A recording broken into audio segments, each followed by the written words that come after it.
اعوذ باللہ من الشیطان الرجیم بسم اللہ الرحمن الرحیم صلی اللہ علیہ وآلہ وسلم۔ السلام علیکم ورحمۃ اللہ وبرکاتہ۔ ناظرین، میں نعیم بٹ اسیر جدہ اخبار نامہ میں آج 18 اکتوبر 2024 کی جنگ اخبار میں چھپنے والا حفیظ اللہ نیازی صاحب کا کالم نا امیدی اس کی دیکھا چاہیے۔ مملکت خدا داد اسلامیہ میں سکہ رائج الوقت جھوٹ ایک مستحکم کرنسی قومی سیاست کا اوڑھنا بچھونا بن چکا ہے۔ اللہ رحم احکامات و روایات تک پس ڈال چکے ہیں۔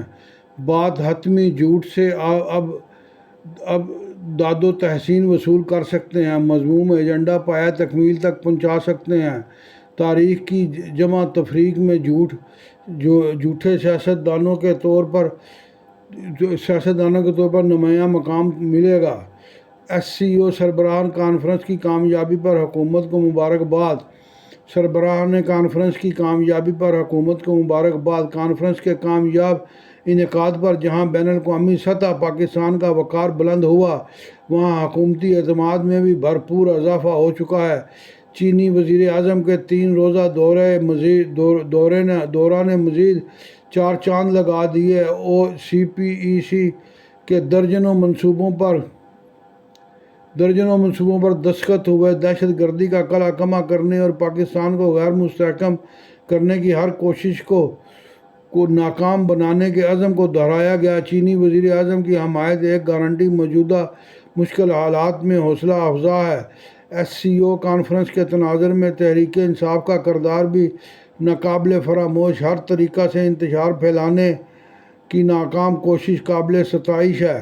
امکان کہ PTI لیڈر اپنے قائد کی فہم و عقل و فراست سے آری سوچ کا بھرپور فائدہ اٹھا رہے ہیں، احمقانہ سیاست کروا کے قائد کی عزت و تکریم سے کھیل رہے ہیں۔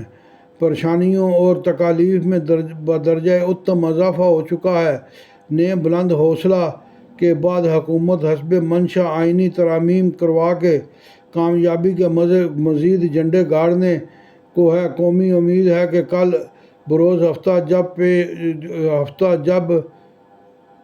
جب پیش ہوگی تو تحریک انصاف بھی حزب توفیق متفق نظر آئے گی۔ ویسے تو آج بروز جمعہ PTI نے ملک گیر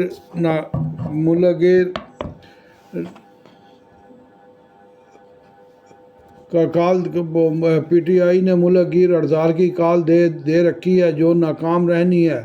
ناکام جلسے جلوسوں احتجاجوں کا اعجاز ہی تو ہے کہ سول سوسائٹی کے ہر چھوٹے بڑے احتجاج کو اچکنے اور اس میں حصہ ڈالنے سے لے کر محمود خان اچکزئی اور مولانا فضل الرحمان کی دہلیز پر سجدہ ریز ہونے تک کوئی موقع نہیں گنوایا۔ عمران خان کی بدقسمتی ساری قیادت اندرون خانہ اسٹیبلشمنٹ کی سہولت کار ہے۔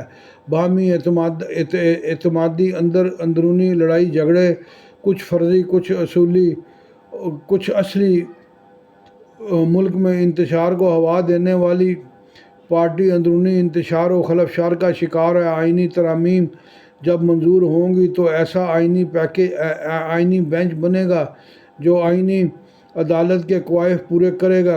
قصہ مختصر، ترامیم کے مقاصد کما حقہ پورے ہو جائیں گے۔ عمران خان گروہ نے جھوٹ کا کاروبار وسیع کر رکھا ہے۔ جو کام محنت، مشقت، اخلاص سے کرو گے اس کے لیے وسائل اور سہولتیں فراہم کرنے پر قادر ہے۔ تحریک انصاف کی بدقسمتی کے عمران خان کی 28 سالہ سیاست استواری منفی بیانیے پر ہے۔ ساری سیاست مخالفین کی سیاسی موت سے متعلق ہے۔ ساری سیاست کا دار و مدار مخالفین خرچ ہو جائیں گے تو سیاسی دال دلیا ہو پائے گا۔ مجال ہے کبھی کوئی مثبت ایجنڈا دیا ہو۔ اس تگ و دو میں جھوٹے الزامات اور بہتان تراشنے کے علاوہ کوئی کام آتا نہیں۔ ایک واقعہ درج کروں گا۔ 25 دسمبر 2011 کراچی میں شاندار جلسہ کیا تھا تو اگلے دن پاشا شاہ محمود قریشی اور جہانگیر ترین کے جلووں میں امریکیوں سے آشیرواد لینے ابوظہبی پہنچ گئے۔ تب وہم و گمان میں بھی نہیں ہوگا کہ حقیقی آزادی اور ایبسولوٹلی ناٹ کا ڈھونگ رچانا پڑے گا۔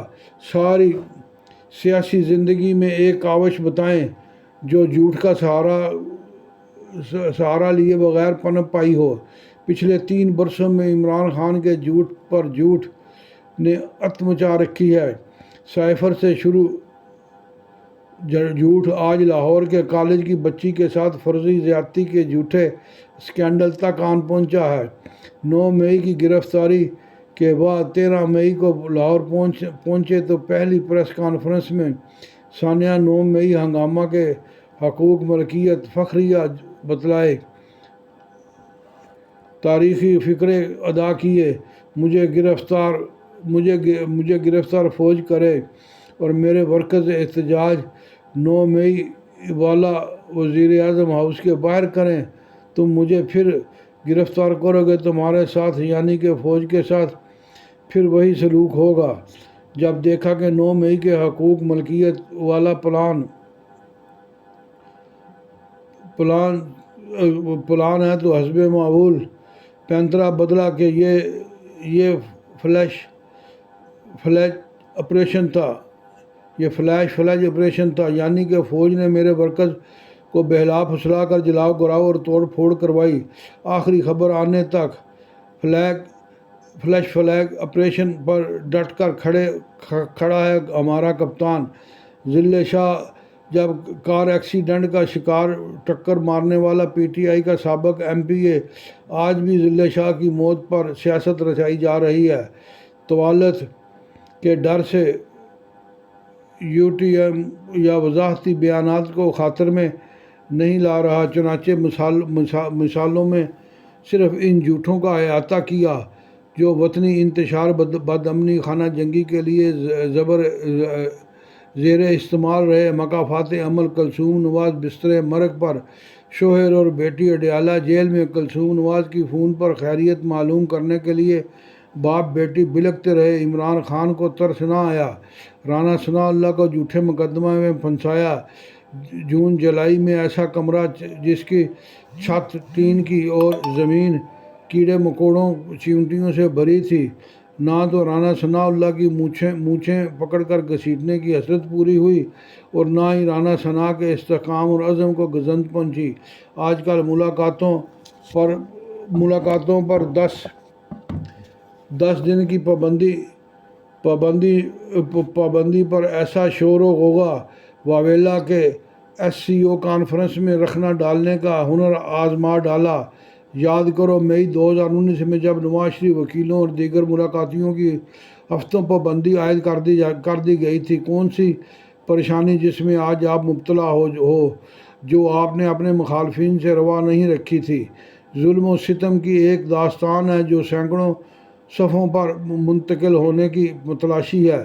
جناب کی سیاست کا حاصل کلام ہی یہ کہ تمام سیاسی مخالفین چکنا چور ہو جائیں۔ جس اسٹیبلشمنٹ کے آپ دہائیوں بارضا رغبت مہرہ دیتے